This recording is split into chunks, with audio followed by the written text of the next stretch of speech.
అప్పుల బాధలు వెంటాడుతున్నాయా? అయితే 6 JVR వారి జాతిరత్నాలు ధరించండి. నమస్తే, వెల్కమ్ టు అవర్ ఛానల్. నేను మీ సిరి. ప్రస్తుతం మనతో పాటు ఉన్నారు ప్రముఖ ఆయుర్వేదిక్ డాక్టర్ సుబ్బారావు గారు.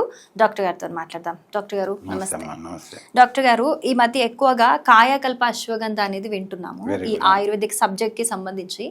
సో ఎక్కువగా వినిపిస్తుంది, కానీ దీని అర్థం చాలా మందికి తెలియదు. అసలు ఇదేంటి, దీని గురించి డీటెయిల్ గా ఇన్ఫర్మేషన్ అయితే ఎవరికి తెలియదు. అసలు అదేంటి సార్ కాయకల్ప అశ్వగంధ అంటే? మంచి ప్రశ్న మేడం. కాయకల్ప అశ్వగంధ అంటే కాయము అంటే శరీరం, కల్పం అంటే ఎక్కువ కాలం జీవించడం, ఆరోగ్యంగా ఎక్కువ కాలం జీవించడానికి ఆయుర్వేదంలో చాలా మంచి మందులు ఉన్నాయి మేడం. ఓకే ఓకే, దాన్ని కాయకల్ప అశ్వగంధ, వాటి యొక్క సమూలాన్ని కాయకల్ప అశ్వగంధ అంటారు.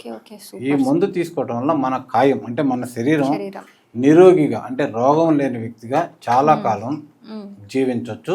అది కూడా వయసు తెలియకుండా, వయసు పెరుగుతున్నా కూడా చాలా తక్కువ వయసు వ్యక్తులుగా కనపడచ్చు.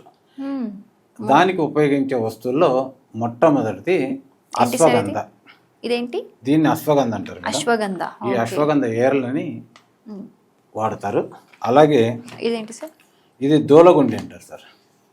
ఇది దూలగుండి. అవునండి, ఇవి కూడా పేర్లలాగా. అవునండి, ఇది శతావరి అంటారు సార్. శత అంటే 100, వరి అంటే ఒక ఏర్లు ఉంటాయి అన్నమాట. ఒక చెట్టుకి 100 ఏర్ల నుంచి ఉంటే ఇది కూడా మన శరీరానికి 100 సంవత్సరాలు బతికేయడానికి కావాల్సినట్టుగా శక్తినిస్తుంది. ఇది నేల తాడి అంటారండి, ఇంగ్లీష్లో ముస్లి అంటారు. ఈ నేల తాడి కూడా పునర్జీవనం చేయటంలో చాలా బాగా ఉపయోగపడుతుంది. ఇది పల్లేరు అంటారు మేడం.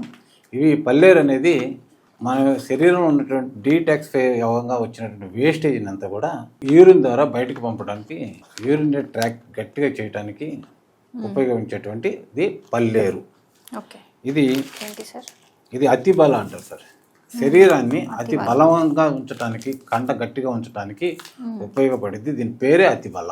ఇంత మంచి యొక్క వస్తువుల యొక్క సముదాయాన్ని 11 సార్లు నాటు ఆవు పాలతో శుద్ధి చేస్తారండి.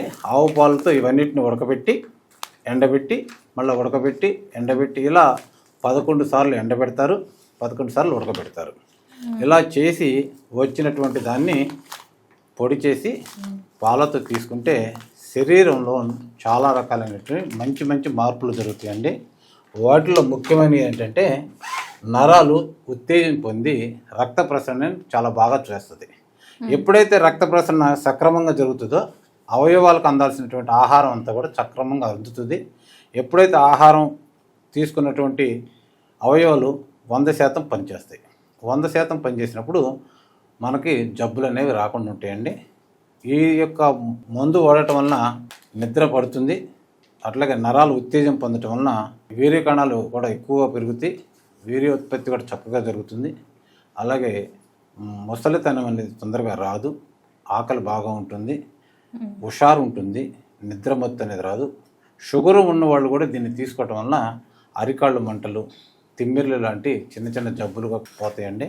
ఇది రెగ్యులర్గా వాడుకునే ఒక మంచి ఆహారం ఆయుర్వేదంలో ఉన్నటువంటి. అంటే ఇవి పొడులు ఎంతెంత మోతాదులో తీసుకోవాలి సార్? మెజర్మెంట్స్ ఇవన్నిటిని కలిపేసేసి రోజుకు 2 గ్రాముల చొప్పున తీసుకుంటారు. అశ్వగంధని 100 గ్రాముల్లో 35 గ్రాములు అశ్వగంధ కలుపుకోవాల్సి ఉంటుంది. అట్లాగే శతావరి 25 గ్రాములు, అప్పటికి 60 గ్రాములు అవుతుంది.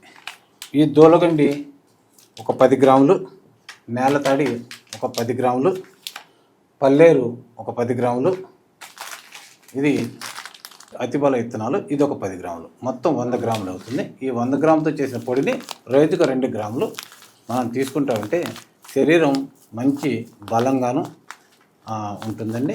దీనివల్ల ఎలాంటి సైడ్ ఎఫెక్ట్స్ లేవు. ఈ మందుకి ఎలాంటి పచ్చిం కూడా ఉండదండి. ఎవరైనా వాడుకో. రోజుకి 2 గ్రాములు వాడితే సరిపోతుంది. ఓకే, చాలా మంచి రెమెడీ చెప్పారు. ఈ రోజుల్లో చాలా మంది ఎక్స్పెక్ట్ చేసే రెమెడీ కూడా ఇది. ఎందుకంటే ఈ రోజుల్లో ఇంతకు ముందు 100 years బతికే వాళ్ళు, ఇప్పుడు అది మెల్లిమెల్లిగా 60కి వచ్చేసింది.